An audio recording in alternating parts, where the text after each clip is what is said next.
Back. ರಾಮರಗಳೇ ವಿಶೇಷ ಕಾರ್ಯಕ್ರಮಕ್ಕೆ ಮತ್ತೊಮ್ಮೆ ಸ್ವಾಗತ. ನೇರವಾಗಿ ಆರ್.ಕೆ. ಭಟ್ ಅವ್ರ ಹತ್ರನೇ ಹೋಗ್ತೀನಿ. ಬಿಕಾಸ್ ಅವ್ರು ಹೇಳೋದೇನೋ ಇದೆ, ಅವ್ರು ಸ್ವಲ್ಪ ಎಮೋಷನಲ್ ಅನಿಸ್ತಿದ್ದಾರೆ, ಬಟ್ ಆದ್ರೆ ಅಲ್ಲೆಲ್ಲೋ ಸತ್ಯ ಹೇಳಬೇಕು ಅಂತ ಅವರು ಅನ್ಕೋತಿರ್ಬೋದು. ಅವರ ಭಾಗದ ಕಥೆಯನ್ನ ಪ್ಲೀಸ್ ಮಿಸ್ಟರ್ ಆರ್.ಕೆ. ಭಟ್. ಒಂದು ಮೆನ್ಷನ್ ಮಾಡಿದ್ರಿ ನೀವು, ಗುರುಪೀಠದ ಬಗ್ಗೆ ನನಗೆ ಅಪಾರವಾದ ಗೌರವ ಇದೆ, ನಂಬಿಕೆ ಇದೆ, ವಿಶ್ವಾಸ ಇದೆ. ಆದ್ರೆ ಗುರುಗಳು ಎಲ್ಲೋ ನನಗೆ ವ್ಯಕ್ತಿ ಬಗ್ಗೆ ಸಮಾಧಾನ ಇಲ್ಲ. Why is it so? ಯಾಕದು? ಇದು ನಾನು ಇನ್ನೊಂದು ನಿದರ್ಶನ ಆಗ ಹೇಳಿದೆ. ಹಿಂದೆ ಬಹಳ ಕ್ಲೋಸ್ ನನ್ನ ಆತ್ಮೀಯ ಸ್ನೇಹಿತರ ಒಬ್ಬರ ಕುಟುಂಬದಲ್ಲಿ ಆದಂತಹ ಒಂದು ವಿಚಾರ. ಅದನ್ನು ಇಲ್ಲಿ ನಾನು ಹೇಳೋದಷ್ಟು ಸರಿಯಲ್ಲ. ಪ್ರಸ್ತುತ ಕೂಡ ಹೆಣ್ಣಿಗೆ ಸಂಬಂಧಪಟ್ಟ ಕರೆಕ್ಟ್, ಹೆಣ್ಣಿಗೆ ಸಂಬಂಧಪಟ್ಟದ್ದು. ಅದು ಆ ಘಟನೆ ನನಗೆ ಗೊತ್ತಿರೋದ್ರಿಂದ ಈಗ ಪ್ರೇಮಲತಾ ಏನು ಆಪಾದನೆ ಮಾಡಿದರೆ, ಆರೋಪ ಮಾಡಿದರೆ ಅದು 100% ಸತ್ಯ ಇರಬಹುದು ಅಂತ ಹೇಳಿ ಅನಿಸ್ತದೆ. ಯಾಕೆಂತ ಹೇಳಿದ್ರೆ ಈ ಸೆಕ್ಸ್ ಅಂತ ಹೇಳುವುದು ಇಟ್ ಇಸ್ ಹಿಡ್ಡನ್. ಯಾರು ಓಪನ್ ಪ್ಲೇಸ್ ನಲ್ಲಿ ಕಾಮ ಪ್ರಕ್ರಿಯೆಯಲ್ಲಿ ತೊಡಗಿಸಿಕೊಳ್ಳೋದಿಲ್ಲ. ಅದು ಏಕಾಂತದಲ್ಲಿ 4 ಗೋಡೆಗಳ ಮಧ್ಯೆ, ಇಬ್ಬರ ಮಧ್ಯೆ ಆಗುವಂತ ವಿಚಾರಗಳು. ಇಲ್ಲಿ ಪ್ರೇಮಲತಾ ಅವರು ಮಾಡಿದ ಆರೋಪದಲ್ಲಿ ಎಲ್ಲವೂ ಮ್ಯಾಚ್ ಆಗುತ್ತೆ, ಒಂದಕ್ಕೊಂದು ಲಿಂಕ್ ಸಿಗುತ್ತೆ. ಏನು ಅಂತ ಹೇಳಿದ್ರೆ, ಏಕಾಂತದಲ್ಲಿ ನನ್ನನ್ನು ಉಳಿಸ್ಕೊಳ್ತಾ ಇದ್ರು, ಕರೆಸ್ಕೊಳ್ತಾ ಇದ್ರು ಅಂತ ಹೇಳಿ. ನಮ್ಮಲ್ಲಿ ಮಠದಲ್ಲಿ ನಾನು ಹೋದಾಗ ಎಷ್ಟೋ ಜನ ಬರ್ತಾರೆ ಕಷ್ಟ ಸುಖ ಹಂಚಿಕೊಳ್ಳಲಿಕ್ಕೆ. ಅವರವರ ಮನೆ ತಾಪತ್ರೆಗಳಿರ್ಬೋದು, ದುಃಖಗಳಿರ್ಬೋದು, ಎಲ್ಲವೂ ಇರ್ಬೋದು. ಅದರಲ್ಲಿ ಏನು ಉತ್ಪ್ರೇಕ್ಷೆ ಇಲ್ಲ. ಅಲ್ಲಿ ಸಿಂಹಾಸನದ ಮುಂದೆ, ಸಭೆಯಲ್ಲಿ, ಎಲ್ಲರ ಮುಂದೆ ಕೆಲವರಿಗೆ ಹೇಳ್ಕೊಳ್ಳಿಕ್ಕೆ ಆಗಲ್ಲ. ಅಂತವರಿಗೆ ಅವ್ರು ಏನ್ ಮಾಡ್ತಾರೆ ಅಂತ ಹೇಳಿದ್ರೆ, ಭಕ್ತಾದಿಗಳು ಅಥವಾ ಶಿಷ್ಯರು ಖಾಸಗಿ ಭೇಟಿ ಬೇಕು ಅಂತ ಹೇಳ್ತಾರೆ, ಪ್ರೈವೇಟ್ ಭೇಟಿ ಬೇಕು ಅಂತ ಹೇಳ್ತಾರೆ. ಸರಿ, ಹಾಗಿದ್ರೆ ಪ್ರೈವೇಟ್ ಭೇಟಿಗೆ ಆಮೇಲೆ ಬನ್ನಿ. ಅದಕ್ಕೆ ಬೇರೆ ಒಂದು ಚೇಂಬರ್ ಇರುತ್ತದೆ. ಆ ಚೇಂಬರ್ ನಲ್ಲಿ 1, 2, 3 ಕೋಣೆಗಳಿರ್ತದೆ. ಗುರುಗಳು ಒಂದು ಮಧ್ಯದ ರೂಮ್ ನಲ್ಲಿದ್ದರೆ ಅದರ ಹೊರಗಡೆ ಇನ್ನೊಂದು ಕೋಣೆ ಇರುತ್ತೆ. ಈಗ ಯಾವುದೋ ತಾಯಿ ಮಗಳಿಗೆ ಇರಬಹುದು. ತಾಯಿ ಮಗಳು ಹೊರಗಿನ ಬದಿಯಲ್ಲಿ ಸಾಲಿಗೆ, ಈ ಪ್ರೈವೇಟ್ ಭೇಟಿಗೆ ಬಂದವರು ಸಾಲಿಗೆ ಕ್ಯೂನಲ್ಲಿ ಕಾಯ್ತಾ ಇರ್ತಾರೆ. ನಾನು ಕೂಡ ಕಾದಿದ್ದೆ.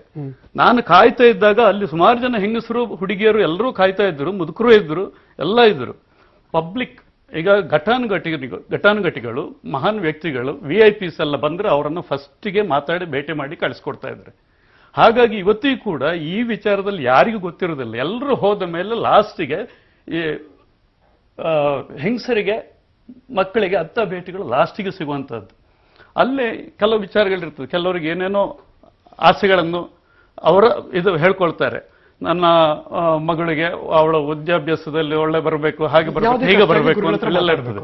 ಸರಿ, ಅದಕ್ಕೆ ಒಂದು ಯೋಗ ಕಲಿಸ್ಕೊಡ್ತೀನಿ ಅಂತ ಹೇಳಿ ಹೇಳುವಂಥದ್ದು ಇದೆ. ಆ ವಿಚಾರದಲ್ಲಿ ಸರಿ, ಹಾಗಿದ್ರೆ ಎಲ್ಲರೂ ಹೋದ ಮೇಲೆ ನೀವು ಬನ್ನಿ ಅಂತೇಳಿ. ಒಳಗಿನ ಚೇಂಬರ್ ಏನಾಗುತ್ತೆ ಅಂತ ಹೇಳಿದ್ರೆ, ತಾಯಿ ಮಗಳು ಇಬ್ರು ಪಬ್ಲಿಕ್ ಪ್ಲೇಸ್ ಇಂದ ಒಳಗಿನ ಚೇಂಬರ್ಗೆ ಬರ್ತಾರೆ. ಅಲ್ಲಿ ತಾಯಿಯನ್ನು ಹೊರಗೆ ನಿಲ್ಲಿಸ್ತಾರೆ, ಮಗಳನ್ನು ಮಾತ್ರ ಒಳಗೆ ಕರೆಸ್ಕೊಳ್ತಾರೆ. ಅಥವಾ ಮಗಳನ್ನು ಹೊರಗೆ ನಿಲ್ಲಿಸಬಹುದು, ತಾಯಿಯನ್ನು ಒಳಗೆ ಕರೆಸ್ಕೊಳ್ಳೋದು. ಪಬ್ಲಿಕ್ಗೆ ಯಾರಿಗೂ ಏನು ಗೊತ್ತಾಗೋದಿಲ್ಲ. ಈ ಆರೋಪ ಸರಿಯಲ್ಲ. ಅಲ್ಲ, ಅವಾಗಲೇ ಗಜಾನನ ಶರ್ಮಾ ಅಲ್ಲಿ ಒಳಗೆ ಏನಾಗುತ್ತೆ ಅಂತ ಹೇಳಿ ಯಾರಿಗೂ ಗೊತ್ತಾಗಲ್ಲ. ಆರೋಪ ಮಾಡುದು ಸರಿಯಲ್ಲ. ಇದು ಸತ್ಯಕ್ಕೆ ದೂರವಾದದ್ದು ಖಂಡಿಸ್ತೇವೆ ನಾವು. ನಾನು ಕಣ್ಣಾರೆ ಕಂಡ ವಿಚಾರವನ್ನು ನಾನು ಹೇಳಿದ್ದೇನೆ ಅಷ್ಟೇ ಹೊರತು ಪ್ರೇಮಲತನ ಕಂಪ್ಲೇಂಟ್ ಪುನರಾವರ್ತನೆ ನಾವು ಡಿವೇಟ್ ಮಾಡಬೇಕಾಗಿಲ್ಲ. ಆ ದೂರಿನಲ್ಲಿ ಇರುವುದು ರಾಮಕಥೆಯ ಸಂದರ್ಭದಲ್ಲಿ, ನಾನು ಜೊತೆಗೆ ಇರ್ತಿದ್ದೆ. ಇವರ ಬಗ್ಗೆ ಯಾರ ಬಗ್ಗೆ ಯಾರು ಏನು ಹೇಳಬಹುದು ಅಲ್ಲ. ಈಗ ವಿಚಾರವನ್ನು ಮಾತಾಡಲಿಕ್ಕೆ ಗಜಾನನ ಶರ್ಮಾ ಅವರು ಪ್ಲೀಸ್. ಈಗ 2 ವಿಷಯ. ಒಂದು, ಅವರು ಹೇಳುವಂತ ಘಟನೆ ಇದೆಯಲ್ಲ, ಹಿಂದೇನೋ ನಡೆದಿತ್ತು, ಆಮೇಲೆ ಪ್ರೇಮಲತಾ ದಂಪತಿಗಳು ನಮಗ್ ಬಹಳ ಇದು ಅಂತಾದ್ರೆ, ಹಿಂದೇನೋ ನಡೆದಿದ್ದು ಗೊತ್ತಿದ್ದು ಅವರು ಇವ್ರನ್ನ ಹೋಗ್ಲಿಕ್ಕೆ ಬಿಟ್ರ? ಫ್ಯಾಮಿಲಿ ಫ್ರೆಂಡ್ ಅಂದ್ರೆ ನನಗೆ ಗೊತ್ತಿರೋ ಹಾಗೆ ಒಂದು ಅನ್ಯಾಯ ಇದೆ ಅಂತಂದ್ರೆ ಅವ್ರು ಹೋಗಕ್ ಬಿಟ್ರ ಅನ್ನೋ ಒಂದು ಪ್ರಶ್ನೆ ಬರುತ್ತೆ ಅವ್ರದ್ದು. ಬಿಡೋಣ ಅದನ್ನ ಬಿಟ್ಟು. ಎರಡನೇದು ಏನ್ ಹೇಳ್ತಾರೆ, ಅವ್ರು ನಾನೇ ನೋಡಿದೀನಿ ಮಠದಲ್ಲಿ ಈ ತರ ಕ್ಯೂ ಇರುತ್ತೆ, ಕ್ಯೂ ಇದ್ದು ಯಾರೋ ಇದಿರ್ತಾರೆ, ತಾಯಿಯನ್ನು ಹೊರಗೆ ನಿಲ್ಲಿಸಿ ಮಕ್ಕಳು ಸರ್ ಬಿಟ್ಬೋಣ ಸರ್. ರಾಮಕಥಾ ಸಂದರ್ಭದಲ್ಲಿ ನೋಡಿ, ಅಲ್ಲಿ ಕೂಡ ಇದೇ ತರ ಆಗಿತ್ತು. ಕಲಾವಿದರನ್ನೆಲ್ಲ ಮೀಟಿಂಗ್ ಆದ ಮೇಲೆ ಲಾಸ್ಟಿಗೆ ಅದನ್ನೇ ಪ್ರೇಮಲತಾ ಬರ್ತಿದ್ದಾರೆ.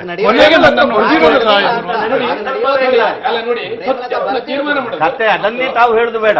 ಅಲ್ಲ, ಸತ್ಯವನ್ನ ಅವರು ಊಹೆಯಿಂದ ಹೇಳ್ತಿದ್ದಾರೆ. ನಾನು ಕಣ್ಣಾರೆ ಕಂಡಿದ್ದು. ಯಾಕೆ ಅಂತಂದ್ರೆ, ನಾನು ಬಹುತೇಕ ರಾಮಕಥೆಗಳಲ್ಲಿ ಪ್ರತ್ಯಕ್ಷದರ್ಶಿಯಾಗಿದೆ. ಆಮೇಲೆ ಪ್ರೇಮಲತಾ ಅವರು ಹಾಡಿರೋದು ನನ್ನ ಹಾಡುಗಳನ್ನ 100ಕ್ಕಿಂತ ಹೆಚ್ಚು ನಾನು ಬರೆದಿರೋ ಹಾಡುಗಳನ್ನು ಹಾಡಿದ್ದಾರೆ. ಇಂಡಿಯಾದಲ್ಲಿ ಎಲ್ಲೋದ್ರು ನನ್ನ ಹಾಡುಗಳೇ ಹಿಂದಿ ಟ್ರಾನ್ಸ್ಲೇಟ್ ಆಗಿ ಅವ್ರು ಹೇಳಿರ್ಬೋದು. ಅವ್ರು ಕೊಲಾಡ್ ಅಂತ ಹೇಳಿದ್ದಾರೆ. ಒಂದಷ್ಟು ಕೇಳ್ಬಿಡ್ತೀನಿ ಸರ್. ಪ್ರೇಮಲತಾ ದಿವಾಕರ್ ಹತ್ರ ನಾನು ಮಾತಾಡಿದ್ರೆ ಕೇಳ್ಬಿಡ್ತೀನಿ. ಒಂದಷ್ಟು ಪ್ರಶ್ನೆಗಳು ನನ್ನನ್ನು ಕಾಡ್ತಾ ಇದ್ದಾರೆ. ಈ ಕಂಪೋಸ್ ಮಾಡ್ಬೇಕಾದ್ರೆ, ಬರಿಬೇಕಾದ್ರೆ ಅದನ್ನ ಅರ್ಥೈಸಿಕೊಳ್ಳುವ ಬಗ್ಗೆ ಹೇಗೆ ಕಂಪೋಸ್ ಮಾಡ್ತಿದ್ದೀರಾ ಅಂತ ಗುರುಗಳು ಕೂಡ ಕೂತ್ ಕೇಳ್ತಾ ಇದ್ರು. ಅವಾಗ ನೀವು ಕೂಡ ಇರ್ತಿದ್ರಿ ಖಂಡಿತವಾಗಿಯೂ. ಏನಾಗ್ತಿತ್ತು ಅಂದ್ರೆ ಈಗ ನೋಡಿ ಒಂದು ಹಾಡನ್ನು ಕಂಪೋಸ್ ಮಾಡಬೇಕು ಅಂತಂದ್ರೆ ಅಲ್ಲಿ ಏನೂ ಇಲ್ದೇನೆ ಒಂದ್ ಶ್ರುತಿ ಇಲ್ದೆ ಒಂದ್ ತಾಳ ಇಲ್ದೇನೆ ಒಬ್ಬರೇ ಅಲ್ಲೇ ಕಂಪೋಸ್ ಮಾಡಕ್ ಆಗಲ್ಲ.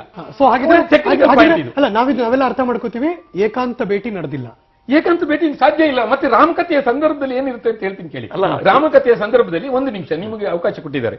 ರಾಮಕಥೆಯ ಸಂದರ್ಭದಲ್ಲಿ ಬೆಳಗ್ಗೆ 9 ಗಂಟೆಯಿಂದ ನಮ್ದು ಪ್ರಾರಂಭ ಆಯ್ತು ಅಂದ್ರೆ ಯಾವತ್ತೇ ಹಾಡುಗಳನ್ನು ಬರಿತಿದ್ವಿ. ಹಿಂದಿನ ರಾತ್ರಿ ಬರದು ಅಲ್ಲೇ ಹಾಡುಗಳನ್ನು ಹಾಕಿ ಎಲ್ಲರೂ ಸೇರಿ ಸಂಜೆ ರಾಮಕಥೆ ಇದ್ದಾಗ ಇದು 6 ಗಂಟೆಯಿಂದ ರಾಮಕಥೆ ಪ್ರಾರಂಭ ಆಗ್ಬೇಕು. 6 ಗಂಟೆಯಿಂದ ಪ್ರಾರಂಭ ಬೇಕು. ನಮ್ದು ಹೆಚ್ಚು ಕಡಿಮೆ 5 ಗಂಟೆ ತನಕ ನಾವು ಈ ಕಂಪೋಸ್ ಮಾಡಿ ಹಾಡುಗಳನ್ನು 5-6 ಹಾಡುಗಳನ್ನು ರೆಡಿ ಮಾಡಬೇಕು. ನಂತರ 5:15 ಗುರುಗಳು ಪೂಜೆಗೆ ಹೋಗಿ ಅಲ್ಲಿ ರಾಮನ್ನ ಇದಕ್ಕೆ ಬರಬೇಕು. ಸಮಯ ನೋಡಿ, ಅವ್ರು ಹೇಳ್ತಿದ್ದಾರೆ ರಾಮಕಥೆ ಮೀಟಿಂಗ್ ಮುಗಿದ ಮೇಲೆ ಉಳಿಸ್ಕೊತಿದ್ರು. ನಂಗೆ ಇನ್ನೊಂದು ಅನ್ಸುತ್ತೆ ಸರ್, ಗೊತ್ತಿಲ್ಲ. ಮೊನ್ನೆ ಮಾತಾಡ್ತಿರ್ಬೇಕಾದ್ರೆ ಒಂದು ರೈಸ್ ಮಾಡಿದ್ರು ಅವರು, ಈ ಮಂಕುತಿಮ್ಮನ ಕಗ್ಗ ಅಥವಾ ಈ ತರ ರಾಮಕಥೆ ಸಂದರ್ಭದಲ್ಲಿ ಹಲವಾರು ಜೊತೆ ಕೂತು ಮಾತಾಡ್ತಿರ್ಬೇಕಾದ್ರೆ ದಿವಾಕರ್ ಅವ್ರನ್ನ ಹೊರ ಕಳಿಸ್ತಾ ಇದ್ರು, ನನ್ನನ್ನಷ್ಟೇ ಉಳಿಸ್ಕೊತಾ ಇದ್ರು ಅನ್ನೋ ಮಾತು ಹೇಳ್ತಿದ್ರು. ಇದು ಸತ್ಯಕ್ಕೆ ದೂರವಾದದ್ದು ಅಥವಾ ಮಂಕುತಿಮ್ಮನ ಕಗ್ಗಕ್ಕೂ ದಿವಾಕರ್ ವಾಪಸ್ ಕಳಿಸೋದಕ್ಕೂ ಏನ್ ಅರ್ಥ ಇದೆ ಗೊತ್ತಿಲ್ಲ. ಆದ್ರೆ ಇಲ್ಲಿ ಅವ್ರು ಒಬ್ಬರನ್ನೇ ಉಳಿಸ್ಕೊಂಡು ಕಂಪೋಸ್ ಮಾಡೋದು ಏನ್ ಬಂತು, ಹೇಗೆ ಮಾಡ್ತಾರೆ ಅದು ನಡೀತಿರ್ಲಿಲ್ಲ. ನಾವುಗಳ ಜೊತೆಗಿದ್ದಾಗ ಅದಕ್ಕೊಂದು ಈಗ ಒಂದು ಹಾಡಿ ಒಂದು ಮಾಡಿದ್ರು ಅಂತ ಇಟ್ಕೊಳ್ಳಿ, ಅದಕ್ಕೆ ಒಂದು ಹಿನ್ನೆಲೆ ಸಂಗೀತ ಬೇಕಲ್ವಾ, ಅದಕ್ಕೆ ಕಂಪೋಸ್ ಮಾಡಿರೋರು ಯಾವ ಅರ್ಥದಲ್ಲಿ ಹೇಳಬೇಕು ಅಂತ ನಾವೆಲ್ಲ ಇರ್ಬೇಕಲ್ವಾ, ಪಕ್ಕವಾದ್ಯವ್ರು ಬೇಕಲ್ವಾ. ಸುಮ್ಮನೆ ಅವ್ರು ಕಂಪೋಸ್ ಮಾಡ್ತೀನಿ ನಾನು ಒಬ್ಬರೇ ಗುರುಗಳ ಜೊತೆ ಕುತ್ಕೊಂಡ, ಅದು ರಾಮಕಥೆ ಅಂತದ್ದು 10,000ಕ್ಕಿಂತ ಜಾಸ್ತಿ ಪ್ರೇಕ್ಷಕರು ಇರುವಂತ ಜಾಗದಲ್ಲಿ ನಡೆಯುವಂತ. ಅವ್ರು ಹೇಳಿಕೆ ಕೊಟ್ಟಿದ್ದೀರಪ್ಪ ಅಂದ್ರೆ ಅದನ್ನ ಹೇಗ್ ಬರುತ್ತೆ ಹಾಡು ಹೇಳು, ಅದನ್ನ ಕೇಳಬೇಕು ನಾನು ಅನ್ನೋ ತರದ ಅವ್ರ ಆರೋಪ. ಅದನ್ನ ಏನು ಅಂತಂದ್ರೆ ಅಲ್ಲಿ ಏಕಾಂತ ಅನ್ನೋದಕ್ಕೆ ಒಂದು ಅವಕಾಶವನ್ನು ಕಲ್ಪಿಸ್ಕೋಬೇಕು.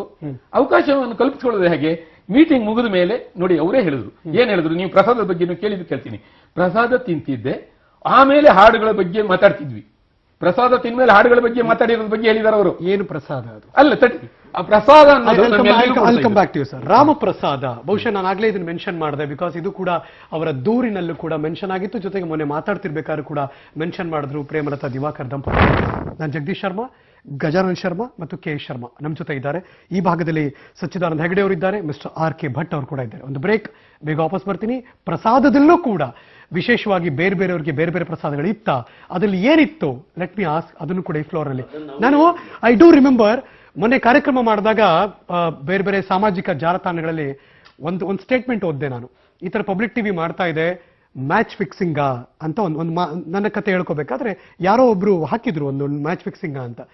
ಇದಾಗಿದ್ರೆ ಮ್ಯಾಚ್ ಫಿಕ್ಸಿಂಗ ನನಗೂ ಅನಿಸ್ತಾ ಇದೆ ಅದಲ್ಲ. ಬಿಕಾಸ್ ಅವ್ರೇನೇನ್ ಬೇಕು ಎಲ್ಲವನ್ನೂ ಕೂಡ ಮಾತಾಡ್ತಿದ್ದಾರೆ ಈ ಜಾಗದಲ್ಲಿ ಅಥವಾ ಈ ವೇದಿಕೆಯಲ್ಲಿ. ಒಂದು ಬ್ರೇಕ್, ವಾಪಸ್ ಬರ್ತೀನಿ, ಕಾಯ್ತಾ ಇರಿ.